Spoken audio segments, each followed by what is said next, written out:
It was a crime no one believed. My girlfriend and me got kidnapped last night. And you didn't call last night when this occurred. They were falsely accused of a hoax, Wild goose chase. while their attacker continued to prey on the innocent. CBS News California picks up where the most-watched Netflix docuseries left off, A real-life Gone Girl, like the movie. going beyond the sensational story to examine lessons learned, Started telling me. documenting a decade-long mission He's done this before. to bring closure to their kidnappers' other victims. Why does it have to be so hard? Exclusive interrogation footage Yes, there are other things. and new cold case confessions. 2 weeks after our kidnapping, Members of our community are safe. he attacked again. The year these survivors transformed a decade of trauma into statewide reform and justice for long-forgotten victims. I'm sorry, Now, waking from the nightmare, lessons learned. and thank you. Julie Watts reports. What are you feeling right now? Sick, legitimately. No, it's hard to put yourself out there in front of a firing squad, even though I don't think that they are. A decade after their nightmare began, facing the media isn't any easier for Denise and Aaron Quinn. Some of these are the same people who took law enforcement at their word when they claimed Denise and Aaron faked a harrowing home invasion kidnapping. Breaking news. We have just confirmed that this woman's kidnap for ransom story is all a hoax. The public shaming was even more traumatizing and devastating for us than the kidnapping itself. March 2015. They did not come into your house and kidnap her and take her for ransom. That did not happen. Intruders did drug and blindfold the couple with blacked out swim goggles, then kidnapped, raped, and held Denise for ransom while police falsely accused Aaron She's dead. of killing her. Understand that I've accepted that. She's dead. At this point, the kidnappers have already called 3 times. But instead of tracing those calls, Well, I would have been rescued. investigators tried to convince Aaron to confess to killing Denise, who was very much alive, but in a living hell. Okay, how do I make it so you look like a monster? And when the kidnapper finally released Denise, instead of searching for him, It is Mr. Quinn and Ms. Huskins that owes this community an apology. they accused the couple of orchestrating a hoax. Fakes her own kidnap. The members of our community are safe. They The weren't. real tragedy is now we know there's 2 other families that Mueller terrorized and attacked because these investigators had blinders on. For 2 months, the couple faced death threats from the public and legal threats from law enforcement, while fearing their attacker could return. Then he struck again in nearby Dublin, California, leading investigators here to Matthew Muller's Tahoe cabin, where he held Denise captive, and where then rookie detective Misty Caruso found these blacked out swim goggles with a crucial piece of evidence confirming Denise's story. And my heart stopped, and I was like, oh my God, like she has long blonde hair, and I have goggles with, literally it was one strand of blonde hair that I was like. 1 month later, Denise and Aaron were finally vindicated. Mueller was later sentenced to 40 years in federal prison, but the nightmare wasn't over. At one point, he lay down on the bed next to me and then just started telling me how he... 2015 interrogation recordings revealed Denise warned investigators a decade ago that Mueller told her there were other victims. Like you said, like they've probably done this before. But for 10 years, they couldn't get anyone with jurisdiction to investigate those crimes. It's terrifying to me to think of how many victims there might still be out there that are living in fear. These are horrible, horrible crimes. Then 2024's most watched Netflix docuseries chronicled Denise and Aaron's American nightmare. And small-town Seaside Police Chief Nick Borges reached out to them on Instagram. Denise was first to respond back to me, and I was shocked that she would even speak to anyone in law enforcement. What began as a conversation soon became a mission to bring closure to Muller's other victims. But I remember her saying, "We're not law enforcement, what do we do?" And that's kind of where I said, well, let me try to help. But he didn't have jurisdiction. Wrote a letter to the U.S. Attorney's Office, never heard back. So, working with Denise, Aaron, and Misty, Borges began writing letters directly to Matthew Mueller in an Arizona prison. And Mueller wrote back. When I got these declarations, I just couldn't believe what I was reading. Then Borges introduced the Quinns to Vern Pearson, the district attorney in El Dorado County, where Denise was held captive. What did it feel like for you to have these two law enforcement officials listen and believe you? I mean, it meant the world having a chief of police and then a DA with jurisdiction to actually look into something and say, like, we see you, we hear you, we believe you, and we want to fight for you is like, why does it have to be so hard to get that? After 10 years, their persistence finally paid off.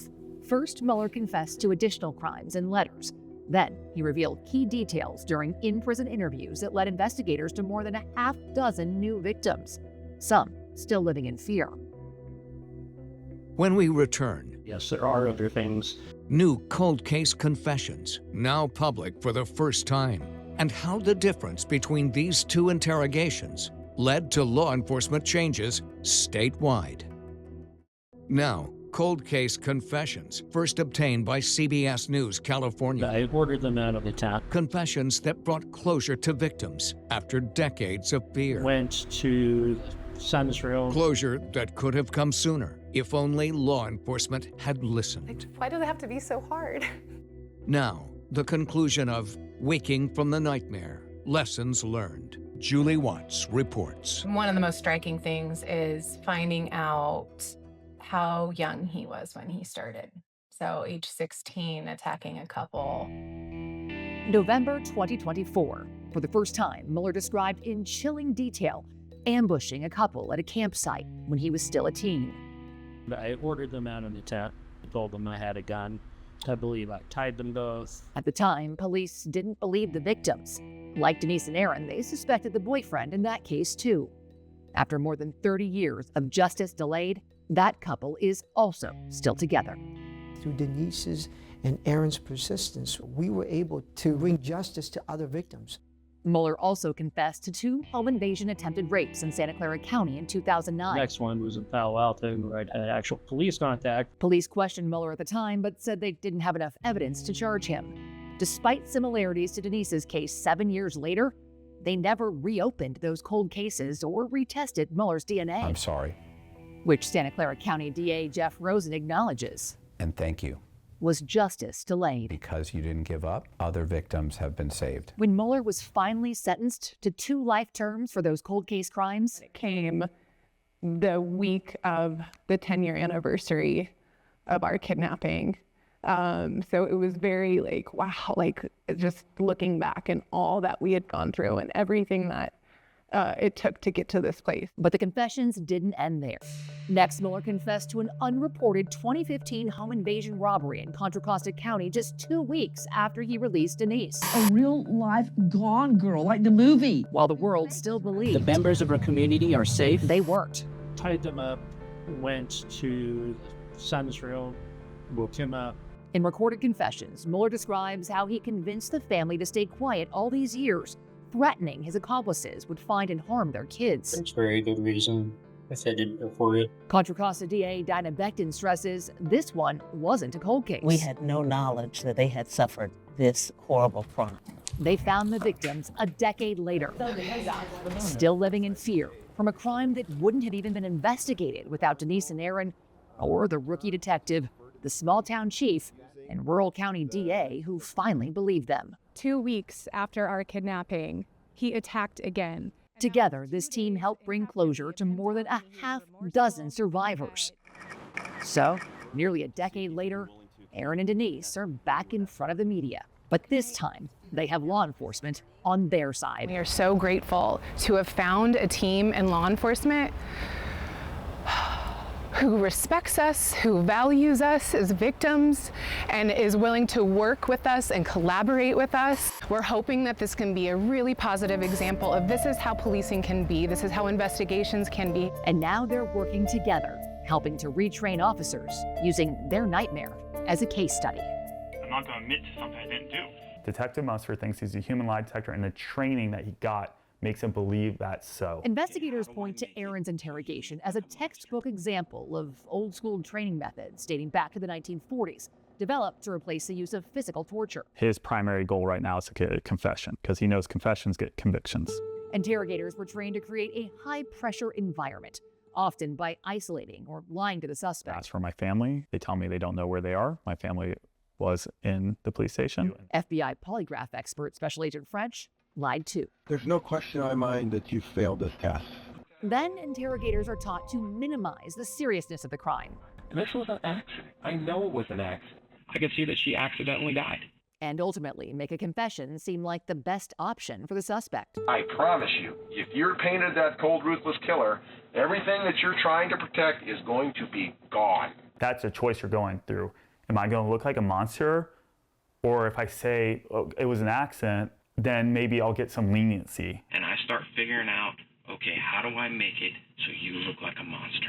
Nobody who did this to them has been held accountable. Do we discipline him for doing something that he was trained to do? DA Vern Pearson is working to change the way investigators are trained. I know he was trained to do that. I do agree that if somebody continues to train this antiquated, not very effective methodology, they should be held accountable. Nationwide, nearly a third of all wrongful convictions, later exonerated by DNA, are linked to a false confession. There is a problem, but there is also a solution. He points to science-based interviewing techniques, which studies show can be more effective than confession-driven interrogations. I'm going to go tell them that, like Aaron's. I'm not looking for alive Denise.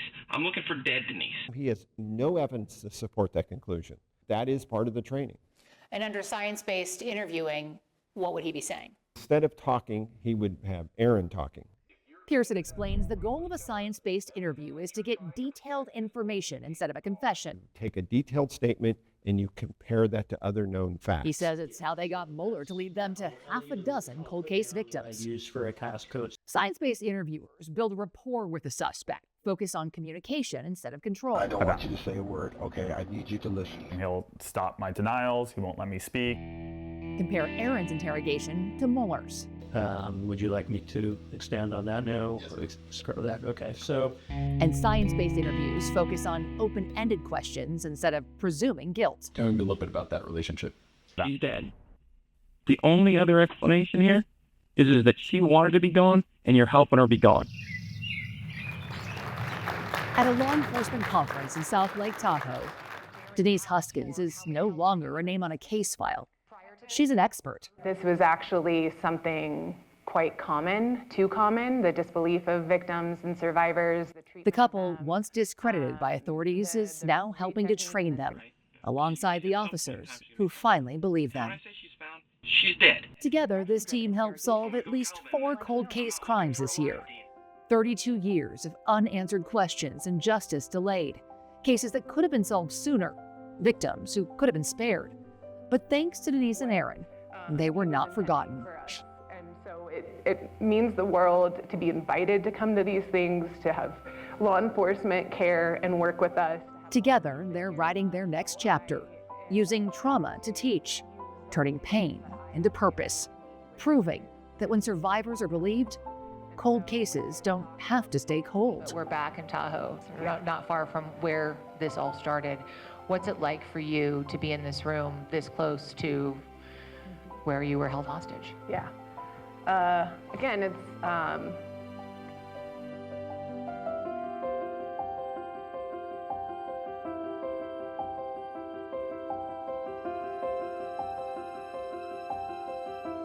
bittersweet to be able to be here and reclaim this as something positive.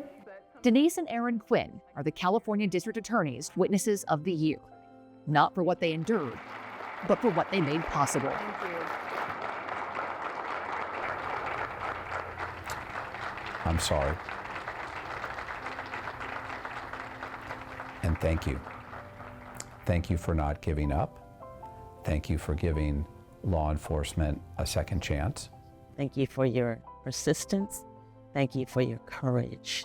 Because without your persistence, without your courage, they would have never obtained justice. Thank you for persevering all these years and ensuring the full accountability of Mr. Mueller. I've always known that these two individuals, because of their perseverance, their heart, their character, their passion, that they would help change law enforcement at a national level.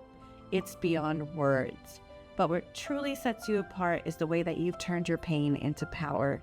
Your perseverance through trauma, through doubt, through every obstacle has inspired people around the world on so many different levels. From the bottom of my heart, and on behalf of every survivor who feels a little less alone, we thank you